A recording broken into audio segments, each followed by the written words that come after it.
संविधान बचाने को लेकर समाजवादी सड़कों पर। भारत के संविधान बचाने को लेकर समाजवादी अधिवक्ता सभा के प्रदेश अध्यक्ष प्रदीप कुमार मुरादाबाद पहुंचे, जहां उन्होंने अपने कार्यकर्ताओं एवं पदाधिकारियों के साथ संविधान बचाने एवं आगामी चुनाव विधानसभा की रणनीति के लिए बैठक की। आपको बता दें, जनपद मुरादाबाद में बुधवार सुबह को समाजवादी अधिवक्ता सभा के प्रदेश अध्यक्ष प्रदीप कुमार पहुंचे, जहां उन्होंने पत्रकारों को जानकारी देते हुए बताया कि भाजपा सरकार पूरी तरह से हिटलरगिरी की सरकार हो चुकी है और वे संविधान को बर्बाद करने में लगी हुई है। उनका मकसद है कि किसी भी तरह से संविधान को तोड़ मरोड़ कर उसको हटा दिया जाए और इन्हें नाकामी मनमानी करने दी जाए।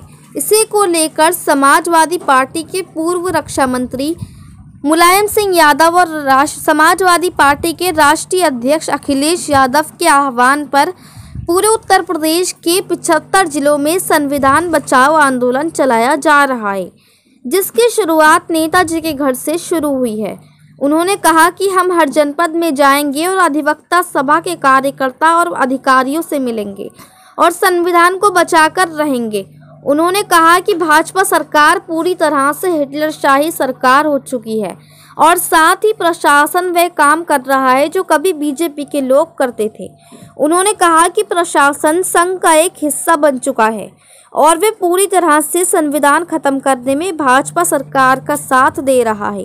उन्होंने कहा कि लॉकडाउन और कोविड-19 के पीरियड में भी लोग ऑक्सीजन की कमी और रेमडेसिविर इंजेक्शन की काफ़ी कमी से लोग मर गए हैं, लेकिन सरकार तानाशाही हो चुकी है। इसी को लेकर हम आगामी चुनाव में इसको मुंहतोड़ जवाब देंगे और अपनी सरकार बनाएंगे। साथ ही उन्होंने कहा कि हम छोटे छोटे दलों को मिलाकर उत्तर प्रदेश में सरकार बनाएंगे। मुरादाबाद से परवेज अंसारी की रिपोर्ट।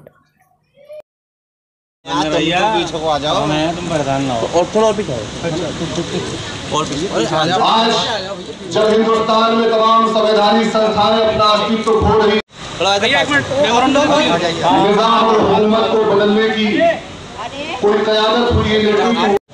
एक 13 साल की बच्ची, 8 महीने तक अपनी नाबालिग बच्ची, उसके माँ बाप कचहरी पर बैठे बचाओ संकल्प यात्रा की क्रांति को लेकर चले,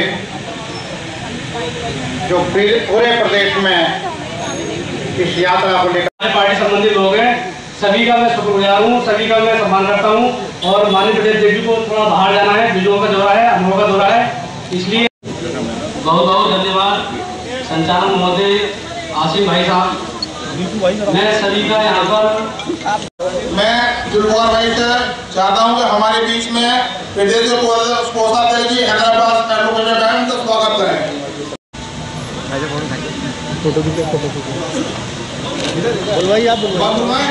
चलो इसी क्रम को स्वागत क्रम लगभग सब पूरा हो चुका है। अगर उसे भाई साहब का बेहद स्वागत करें।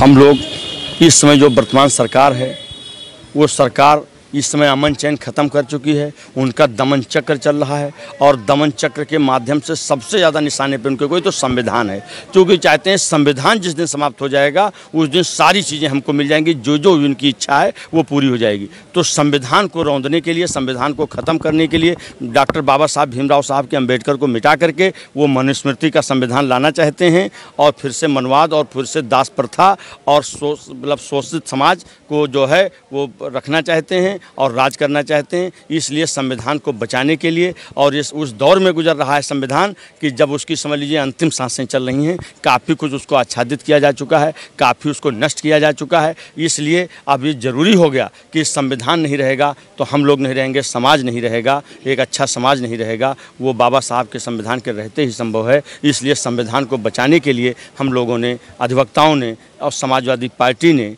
एक बैनर तले एक निर्णय लिया है कि संविधान बचाओ संकल्प यात्रा हम लोग चला रहे हैं। ये संकल्प यात्रा ये संविधान बचाओ संकल्प यात्रा पूरे उत्तर प्रदेश के 75 जनपद में जाएगी। इसकी शुरुआत कल 6 बजे से माननीय नेताजी पूर्व रक्षा मंत्री श्री मुलायम सिंह यादव जी के आवास से हो चुकी है और माननीय राष्ट्रीय अध्यक्ष की अनुमति से हम पूरे प्रदेश में जा रहे हैं। पूरे अधिवक्ता समाज का उसमें सहयोग ले रहे हैं। अधिवक्ता समाज हमें पूरा सहयोग दे रहा है।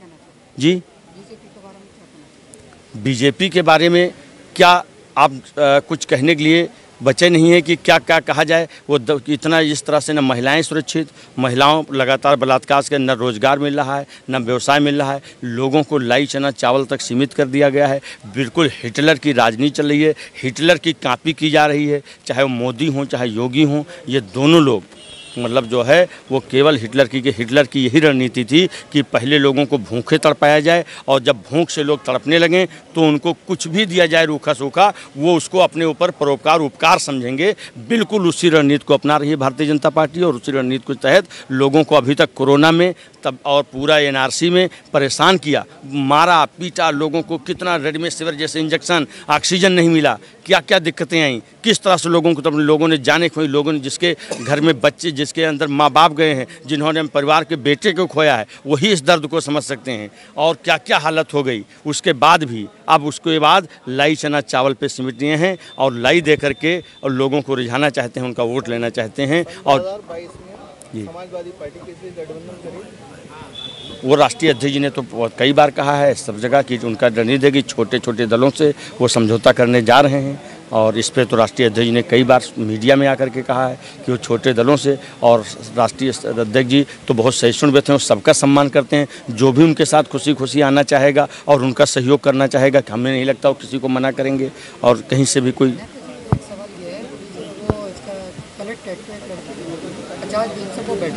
बीजेपी का एक नेता कार्यकर्ता लड़कियों को उठा के लेके तो क्या मानते? जब ये बताइए खुलेआम महिलाओं की साड़ी खींची जा रही है भरे समाज में, ये तो उससे भी बहुत और बड़ी दुर्घटना थी जो लखीमपुर ज़िले में हुई। तो वो तो महिलाएं कितना हाथरस में बेटी के साथ, उन्नाव में बांगरमऊ में जिस तरह से बलात्कार किया गया, जिस तरह चिन्मयानंद के मामले को रफा दफा किया गया और चिन्मयानंद को बरी किया गया और उस लड़की के ऊपर ही FIR की गई, तो ये तो दमन चक्र चल ही रहा है। मैं बता रहा हूँ ये महिलाएँ इसमें सुरक्षित नहीं है, न रोजगारी सुरक्षित है, न विद्यार्थी, न बिल्कुल बीजेपी का पूरा संरक्षण प्राप्त है।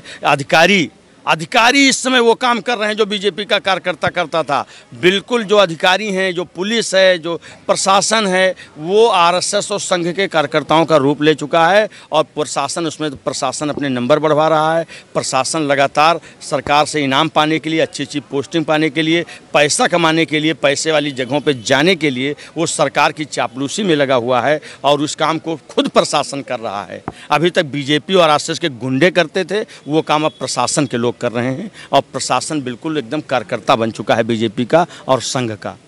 इस तरह से काम चल रहा है।